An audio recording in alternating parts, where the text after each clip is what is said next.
Hello everybody, to this PowerPoint presentation about management theory and the leadership system. And now go to in, and then go to the slideshow and then play from the current slide. Then continue on for where I was.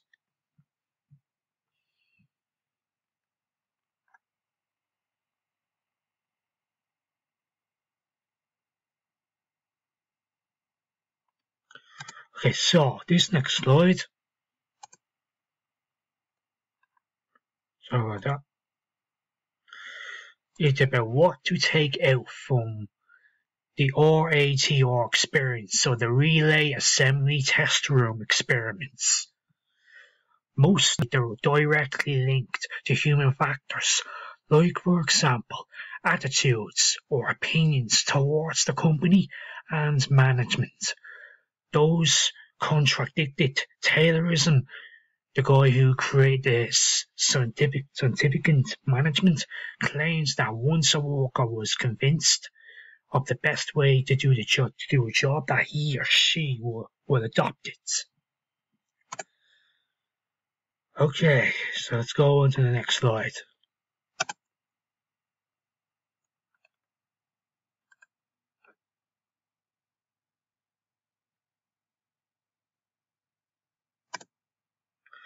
This next slide now is the third main category, and it's the bank wiring observation room experiments, and that stands the letters of BWOR.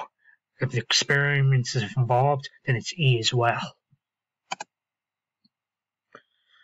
Yeah, so the bank wiring observation room experiments involved 14 men who were kept in their natural conditions with no changes made to their conditions, and an observer to monitor their work. The aim of the study was to discover how groups functioned, and interviewing and observation showed the group had established norms and rules of human behaviour. They had their own idea of what constituted a few days' work and set levels of output. Those who exceeded these were called rate busters, and those who produced below this were called rate chiselers. These norms were enforced through sarcasm and binning, whereby a member of the group would hit another in the arm. So that is what is called harassment and violence. All members of the group were united in their opposition to management and indifference to financial incentives offered for higher output.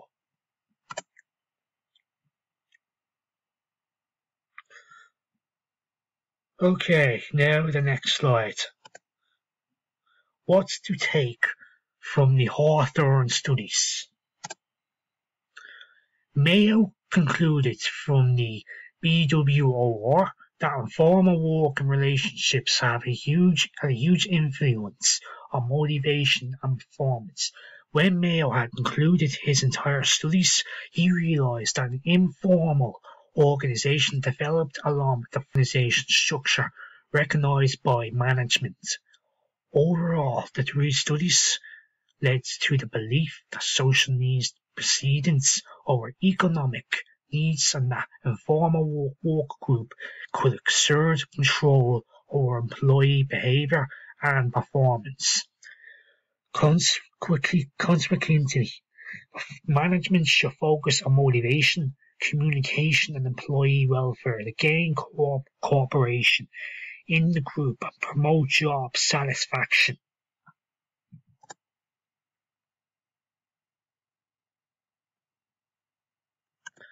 Okay, next slide is about motivating your workforce. The definition of motivation is intrinsic motivation and extrinsic motivation, and the theories of motivation is Maslow's hierarchy of needs, the content theory, and McGregor's theory X and theory Y workers, which is a process theory.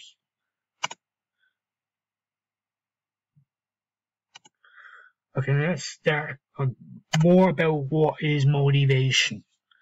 Motivation is all that drives, forces, and influences to cause people to behave in certain ways.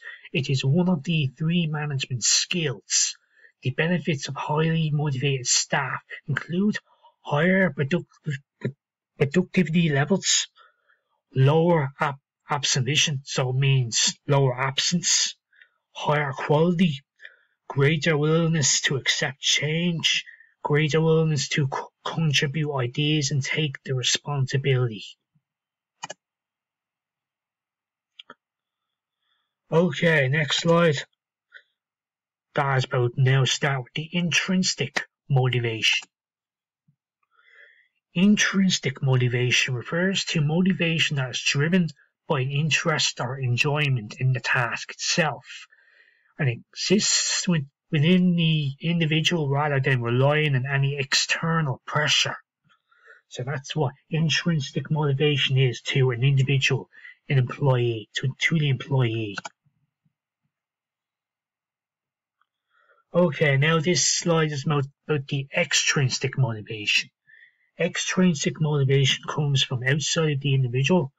Common extrinsic motivations are rewards like money and the grades, currency, and threats of punishment.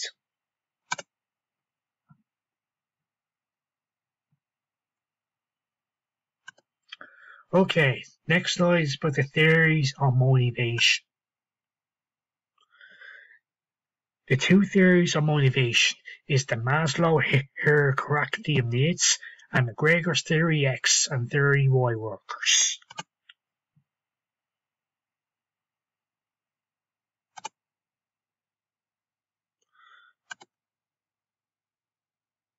Okay, this guy was the guy who's involved with the Maslow's hierarchy of needs.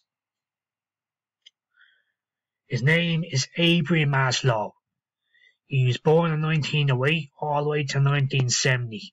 Published a book called The Theory of Human Motivation. He believed that people in an organization were motivated by different things, which depended by on what stage they were placed on a pyramid or hierarchy of needs. Once the needs of a stage has been satisfied, it no longer motivates the employee, and they will then look to the next immediate need. And then he was the guy that identified the five main needs of hierarchy. The first need is physiological needs. The second need is safety and security needs.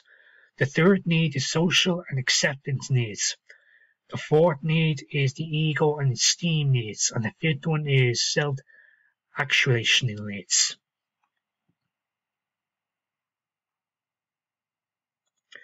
Okay, now before I close this video off, I'll continue the next slide in the next video.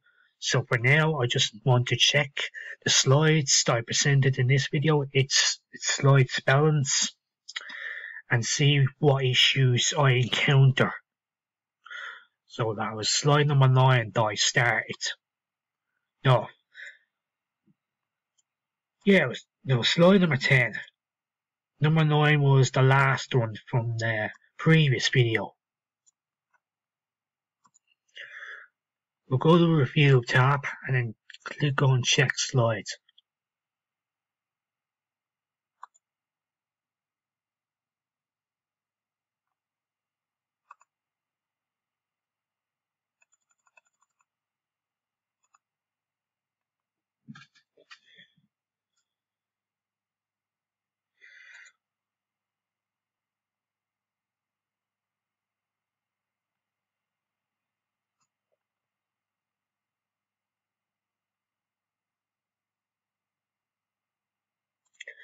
No issues.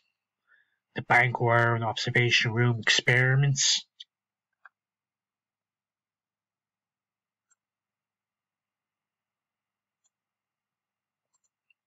Okay, no issues. What to take from the author and study slide.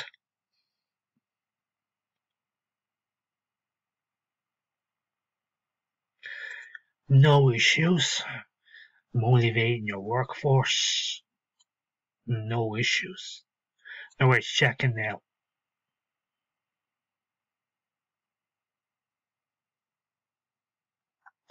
No issues.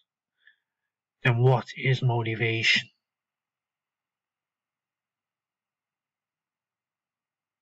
No issues. Intrinsic motivation.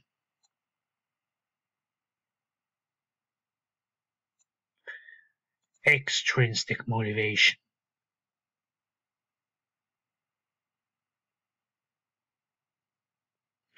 Then the theories of motivation.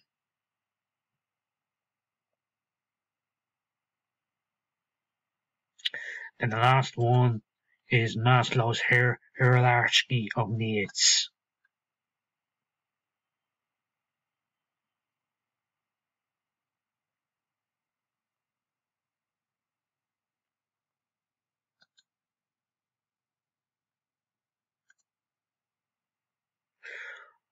Okay, that's it so far. So I'll then present the last half of this presentation in the next video.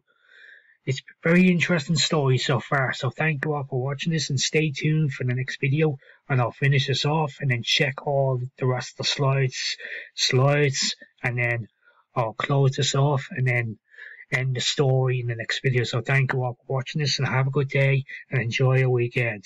Adios.